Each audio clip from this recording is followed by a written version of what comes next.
Bonjour tout le monde, bienvenue dans cette nouvelle vidéo. Et oui, le mois de juin est déjà bien entamé. Il fait très très chaud ici en France. Et dans mon petit coin en Bretagne, c'est assez inhabituel. Heureusement, les maisons en pierre gardent la fraîcheur et du coup, je me calfeutre comme une sorcière dans ma chaumière. Le chat, lui, est très heureux. Il adore ça, il se prélasse au soleil. Je vous ai fait un petit vlog avec plusieurs petits bricolages du mois. Et je vous ai réservé une petite visite improvisée des jardins botaniques Yves Rocher. J'espère que ça vous plaira. C'est un petit pêle-mêle de mes moments de récolte au potager et aussi de belles balades et également des moments à l'atelier où j'ai commencé bien sûr à dessiner et confectionner ma collection, mais c'est encore top secret, donc vous ne verrez pas grand-chose dans cette vidéo. Je garde ça pour plus tard et pour vous révéler le thème de ma collection, le moment venu.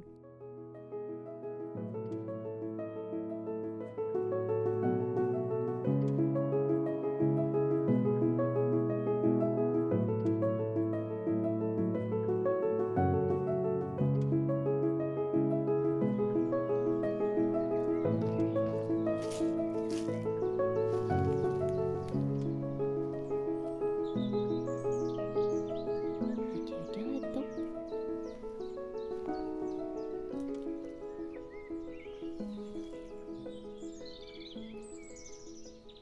J'ai l'impression que j'ai entendu des sabots.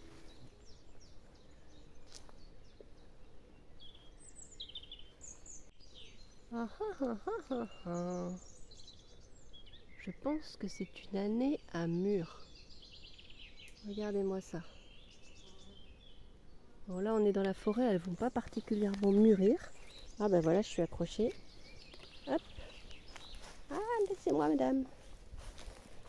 Je pense que c'est une année pour les mûres parce qu'il y a eu beaucoup d'eau, donc ça va grossir. Il y a eu beaucoup de chaleur tout de suite, donc elles ont le temps de se développer et de mûrir, ce qui n'a pas été le cas en 2024. Donc on va avoir des mûres. Ça va être une année de récolte fin août. Yes!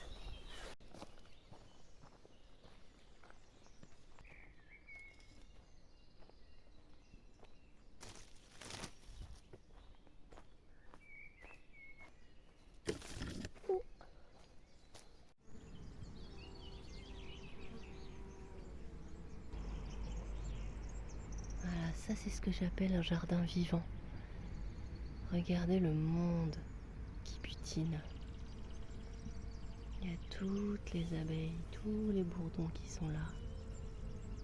Un vrai écosystème. Il suffit de mettre des graines de facélie et voilà. Et vous avez cette beauté-là. C'est simple, hein? C'est simple, hein, finalement. Enfin, je vais marcher sur l'herbe parce que ça fait du bruit, les cailloux. C'est simple, la biodiversité. Ça tient à une poignée de graines, une surface au sol inutilisée et un humain qui décide de faire allez, je vais semer des graines ici. Et regardez-moi cette beauté. Il y a des coquelicots. Oh là là. Oui, bonjour monsieur le bourdon.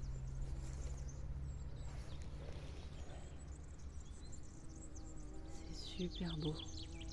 Une jachère sauvage. Sauvage faite par l'homme. Je suis dans les jardins botaniques Yves Rocher. J'aime pas du tout les produits cosmétiques Yves Rocher, je les utilise jamais. J'ai pas honte de dire ça alors que je suis en train de fouler ce jardin. Mais par contre, je reconnais qu'il a un super jardin botanique, quoi.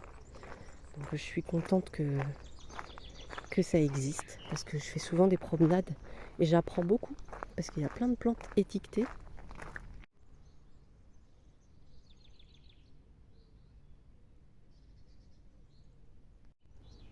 Par exemple, ça, je connaissais pas du tout. Vous connaissez? Passerage des champs. Alors, des fois, l'étiquette, on ne sait pas trop. Est-ce que c'est ça?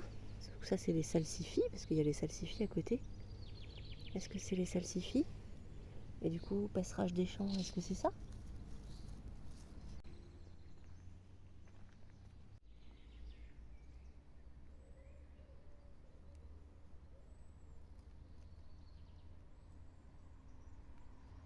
Oh, regardez, il y a des pomelos. Pomelos bretons. Alors ça, on peut tout faire pousser ici. Hein. Incroyable. Et là, il y a un oranger. Ça, c'est un oranger. Un oranger sur le sol irlandais. Preuve. Cet arbre qui vient de Chine pousse en Bretagne. Waouh, respect.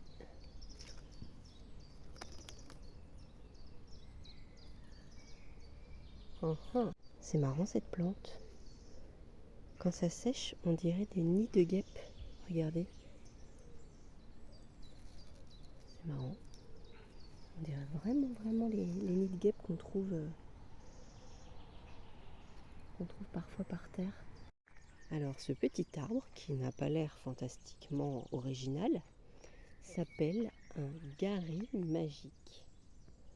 Donc c'est un arbuste largement répandu dans le sud de l'Afrique, dans les milieux à buissons épineux, le long des berges ou dans les bois. Le bois est réputé avoir des pouvoirs surnaturels, où son nom, Divinorium, et de petites branches sont souvent suspendues aux portes des maisons comme des porte-bonheur. Et on peut aussi faire pousser du café. Regardez. Bon, après, je pense que ces arbres-là ont été mis dans la serre cet hiver. Tous les citronniers, tous les orangers, ils dorment pas dehors. Mais ils se plaisent quand même à partir du mois de mai sous le climat breton.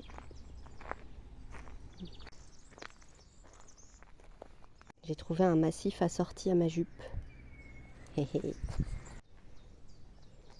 Alors là, je suis devant les labos Yves Rocher. Et je ne sais pas si vous arrivez à voir à travers les cuves énormes. Oh, elles sont géantes. On ne se rend pas compte là à la caméra. Il y en a partout, en bas, au sous-sol. Énorme, énorme. Ça me fait trop penser à Breaking Bad. Vous savez quand Walter White et Jesse Pinkman travaillent dans le labo au Nouveau-Mexique. Et regardez, j'ai trouvé le coin des... Ah pardon, il y a une voiture qui passe pas loin. J'ai trouvé le coin des digitales. Donc voilà la digitale blanche qui s'appelle digitale laineuse. Et là-bas, on a sa copine, la digitale pourpre. Bon, c'est la fin. Hein. Vu qu'il fait très chaud cette année, elle n'aura pas duré très tard. On est quoi? On est le 10 juin. Et elle est déjà presque toute en graines. Vipérine commune. Très mellifère apparemment. Appréciée de nos copines les abeilles. Petite pimprenelle. Je connaissais pas, c'est trop mignon le feuillage de cette plante, regardez. Ça fait des toutes petites feuilles là. Trop chouchou. Elle est toute en graines. On va en chipper. Vous le dites à personne. Hein. Peut-être que j'arriverai à en faire pousser l'année prochaine. Une de mes préférées. Ça fait très famille Adams. C'est l'immortelle fétide. Regarde. Apparemment, elle est de la famille de l'hélicryse. Il y a marqué Helichrysum fortidum expelliarmus. Bon, bah, j'espère que cette petite visite vous aura plu. Il y a tellement de plantes que je ne peux pas tout montrer. Il n'y a plus de batterie sur mon téléphone, donc je vais m'arrêter là et vous souhaiter une bonne soirée. Ça fait du bien. They say when a girl walks the edges of the world, she'll find herself if she looks for long enough.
J'avais acheté un paravent sur Le Bon Coin il y a à peu près 2 ans. J'ai longuement hésité avec le projet et je me suis demandé si j'allais lui mettre une tapisserie. J'avais trouvé des superbes tapisseries fleuries. Le budget étant hyper élevé quand on veut une jolie tapisserie, j'ai remis à plus tard. Et puis après, je me suis dit que j'allais mettre un tissu finalement. Et vu la surface, c'est toujours assez onéreux quand on veut mettre un joli tissu. Donc j'ai finalement opté pour de la peinture que j'avais déjà en stock et qui est assortie à mon mur du fond de la maison. Et puis comme ça, je garde mes sous pour faire une super collection automne-hiver. Je pense que c'était plus judicieux. Mais j'ai bien aimé patouiller parce que ça fait toujours plaisir de remettre les mains dans la peinture, de faire un peu de décoration pour la maison.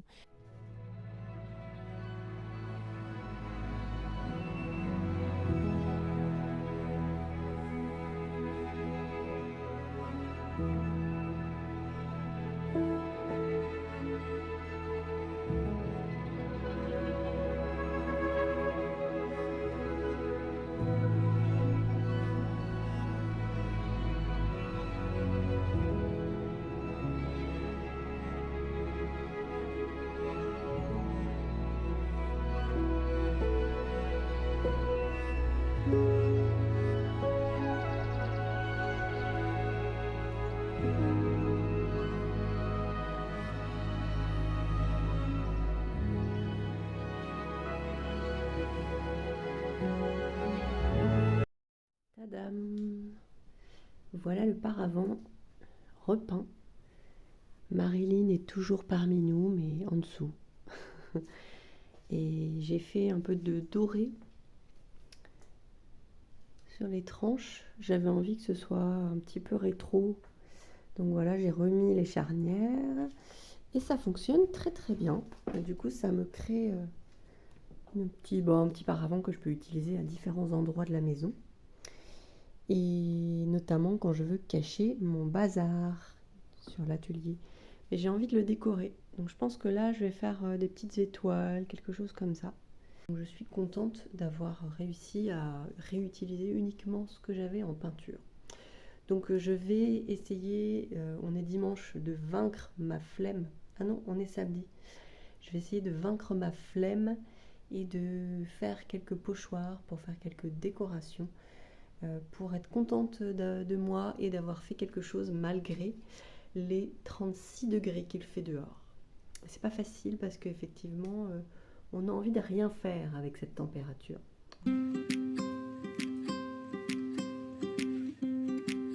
Kind of love this right now. I really feel I am flying, releasing my troubles. Et voilà. Qu'est-ce que vous en pensez? J'ai voulu faire un style un peu art nouveau. Je fais une petite arche avec des étoiles. Et j'ai pas encore fait celui-là. Je vais m'en occuper aujourd'hui. Et bien sûr, du coup, il va falloir que je fasse l'autre côté. Je suis assez contente. Voilà. And although you're so far, I really feel we're entwined. We'll wait till it's right for us to be looking at the stars from my balcony.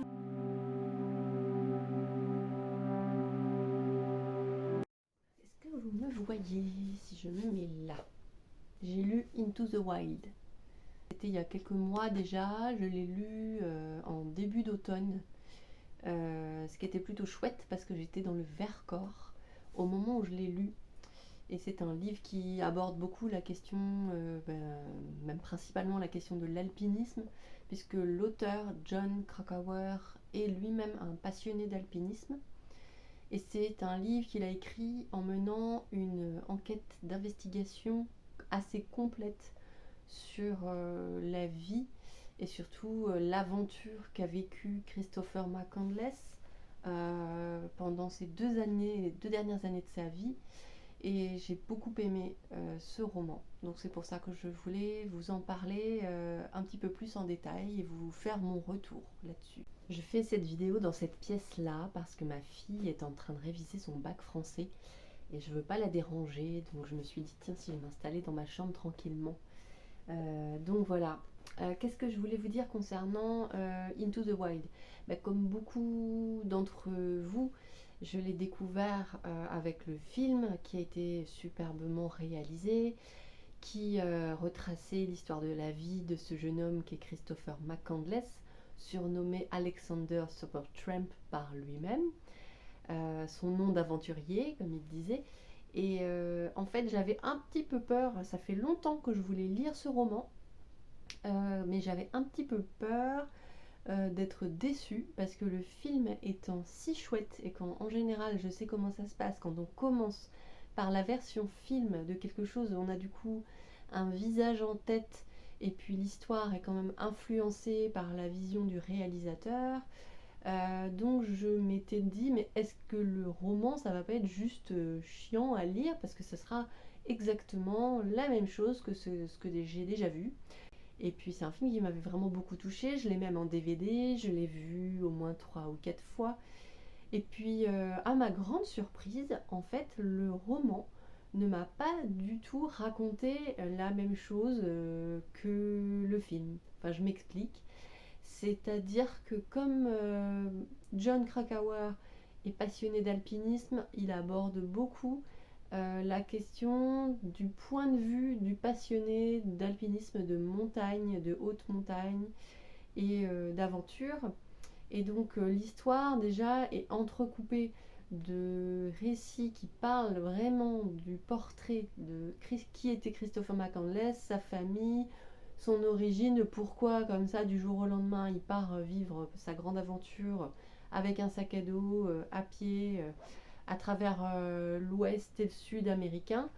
Et puis d'autres chapitres sont réservés à davantage de références à des alpinistes, des références à d'autres personnes qui ont été dans cette quête de l'extrême aventure, que ce soit l'escalade d'une face nord d'un mont très périlleux, etc. Et alors j'avais peur de m'ennuyer un petit peu, vraiment c'est très très chouette, on s'y prend, on apprend plein de choses. Concernant le personnage de Christopher McCandless, ça lui redore un petit peu ses lauriers, parce que c'est vrai qu'il a pu être dénigré. Surtout, nous, on a vu ça d'un point de vue français, mais c'est vrai qu'aux États-Unis, il y a encore plein de gens qui se sont dit ouais, quand il est décédé, c'est quand même assez récent, hein, 1992. Il y a beaucoup de gens qui se sont dit c'est encore un jeune qui est parti à l'aventure comme ça sans réfléchir, et puis qui n'avait pas étudié les cartes et qui avait. Alors, c'est en partie vrai, hein, mais ils ont mis sa mort sur le compte de encore un jeune fou qui a fait n'importe quoi, encore un hippie.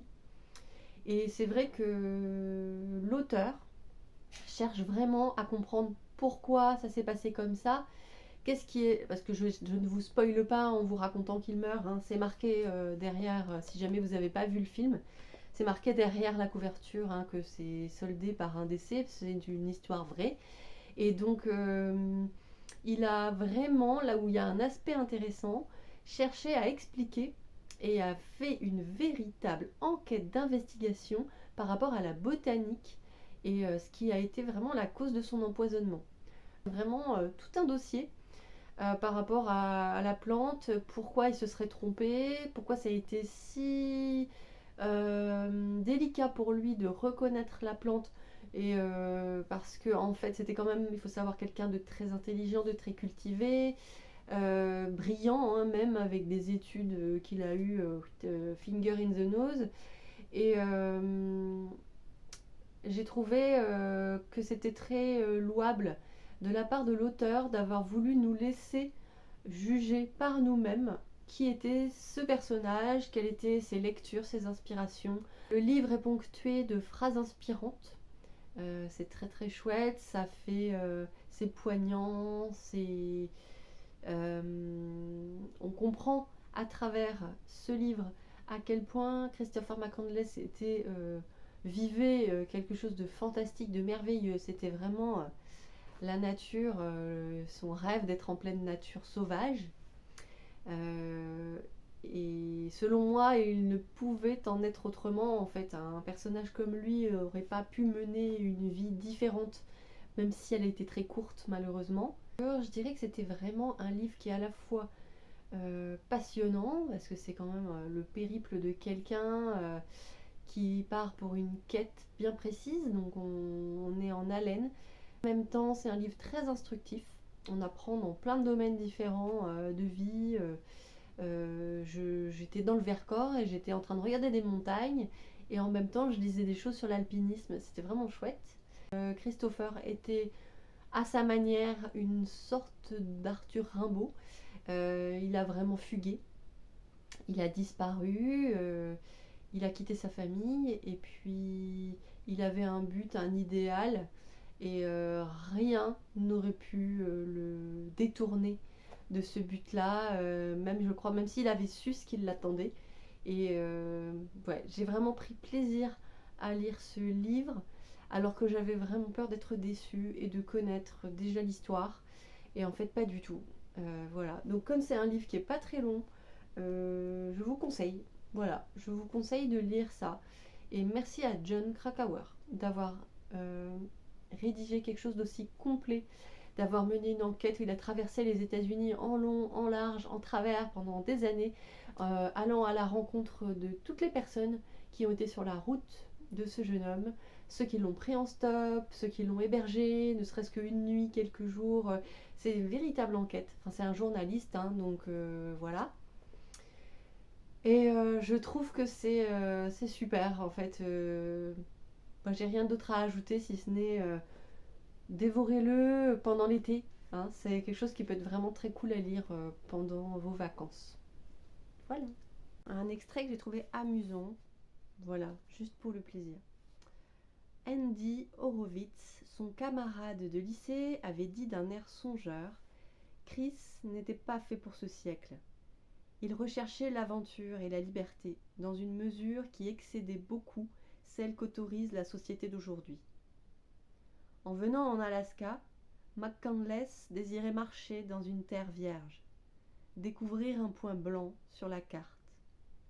Mais en 1992, il n'y avait plus de point blanc sur les cartes, ni en Alaska, ni ailleurs. Alors, Chris, avec sa logique particulière, trouva une solution élégante. Il supprima la carte, tout simplement. C'est dans son esprit, par conséquent, à défaut d'autre chose, que la terra restera incognita. J'ai trouvé ce petit passage très amusant, je l'avais souligné. Ça décrit parfaitement qui était le personnage, saugrenu, décalé, quelqu'un de vraiment en marge et en même temps de pas bête du tout, en fait, avec une manière de réagir,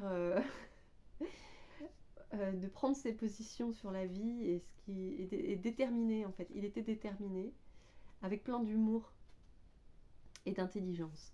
Et j'ai un deuxième passage que je voulais vous lire, mais je crois que je vais le faire en voix off. Ça sera mieux parce que ça matchera mieux avec certaines images que je vous partage. Voilà, j'espère que ça vous aura donné envie de le lire. Merci beaucoup d'avoir regardé cette vidéo. Si vous êtes arrivé là, c'est que vous êtes de fidèles spectateurs. Donc n'oubliez pas, si vous n'êtes pas encore abonné à cette chaîne, de vous abonner, de mettre un petit pouce, parce que ça c'est hyper important pour aider la vidéo à être vue.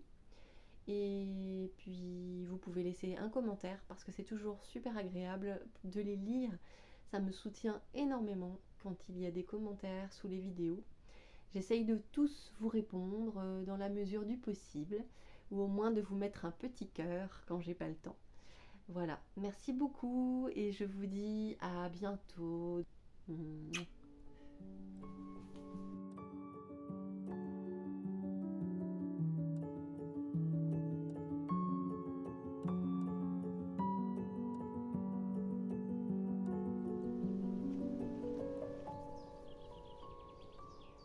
Lara suivit un chemin tracé par les pèlerins. Puis elle le quitta pour entrer dans les champs.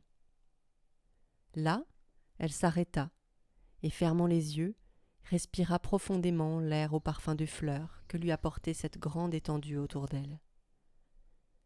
Cela lui était plus cher que sa famille, plus délicieux qu'un amant, plus instructif qu'un livre.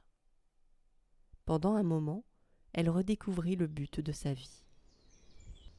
Elle était sur la terre pour saisir la signification de son enchantement sauvage et pour appeler chaque chose par son nom véritable, ou, si elle n'en avait pas le pouvoir, pour donner naissance, dans l'amour de la vie, à des successeurs qui le feraient à sa place. Le docteur Jivago